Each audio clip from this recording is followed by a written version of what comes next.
Hey,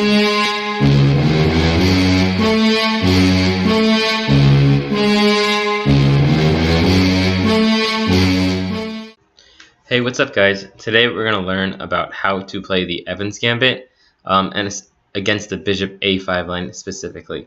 But before we get into that, don't forget to like this video and subscribe for more great opening videos.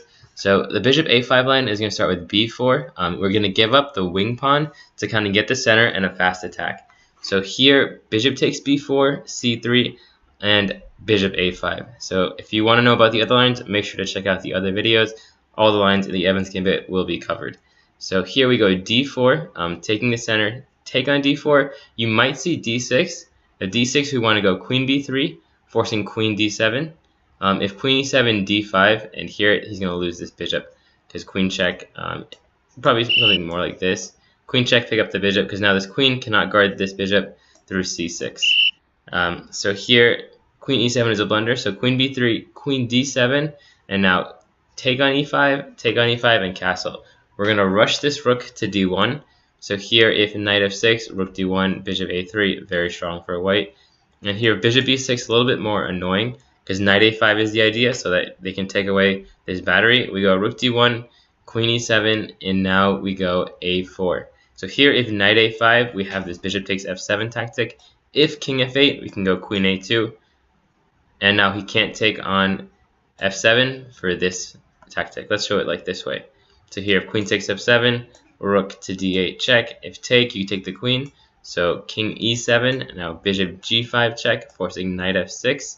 And now we can play, we have to find the right move order. Bishop takes F6, queen takes, we can just check and then take this rook. And if king takes, we can play take, king takes, and take on H8. And in the end, we will be up in exchange.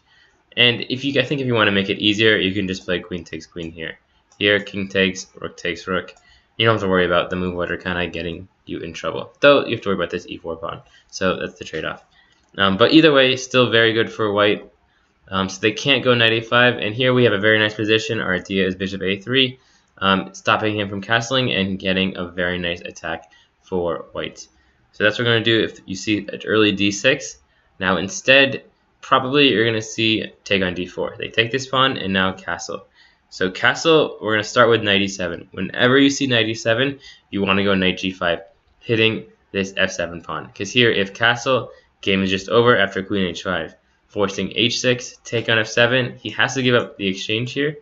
Otherwise, if queen e8, we have checkmate. And this is always a blitz favorite of mine. Knight takes h6, king either way. Knight h7 check. King has to go here because the queen is checking. And now queen h8 will be checkmate. So that's always a fun way to win. So knight e7, you'll probably see d5. If knight e5, we can just play take this way, and now queen h5 check, picking up this bishop, and this king is going to be very exposed. So most likely you're going to see d5 once again, and now take. And if they play knight e5, we can play take on d4. Take on c4, we can take on g7 actually. A very nice attack, rook f8, knight takes h7, and king d7 here. And now knight e4, threatening knight f6, and we're just going to bring our pieces. Remember, you don't want to trade queens, especially with this king wide open. And here we're just going to dominate the board and have very great attacking and checkmating opportunities. So that's what we're going to do if take on c4. Now also f6 is a possibility. So here we're going to play rook to e1. If he takes on g5, we're just going to take on e5. Bishop b6, queen h4, take on g5. Now bishop takes. So here we have a lot of pressure on both of these knights. You can go knight g6, trying to protect, but here queen h5 is super strong. Threatening rook takes e7 because this knight is pinned. So let's say if he went here, we could just take on e7, and there's no knight takes because this queen can take this king. And if he castles here, also very strong is d6 check. And now we pick up this knight with a very, very nice position here. Something like this would be possible, and now we end up just up a full piece. So that's what we're going to do if knight e7. Now instead of knight e7, you might see knight f6. So here, take on d4, castle, knight f6. So here, bishop a3, stopping him from castling. Remember, a very important move in the Evans Gambit. So here, d6, and now e5. We continue to make sure this king is never safe.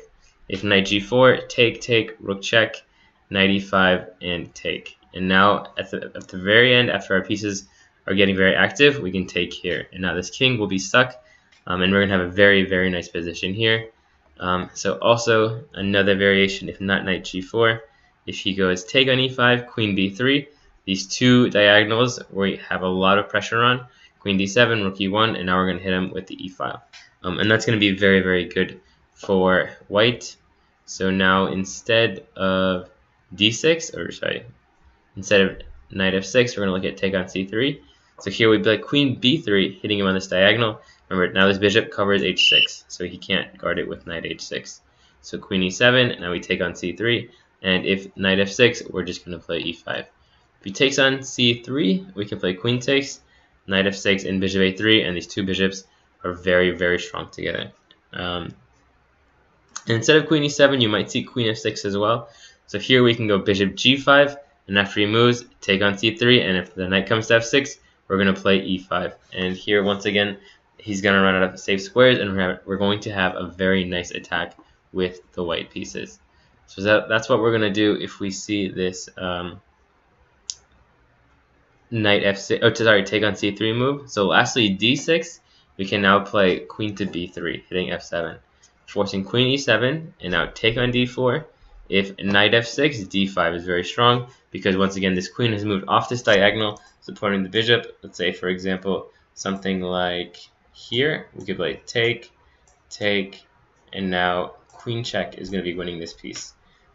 If this queen is on d8, then c6 is possible, because this queen would be guarding this bishop this way. But since it's not there, he can't do that. And lastly, if bishop to b6 here, we're going to play queen to d3, so that he cannot trade off this bishop with knight a5. And now we're just going to develop with pressure. Bishop g5, knight c3, we have the center.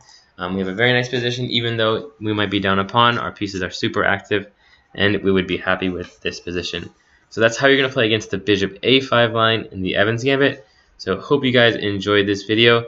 Make sure to check out wolfchess.org for great lessons, puzzles, and videos, and hope you guys were entertained.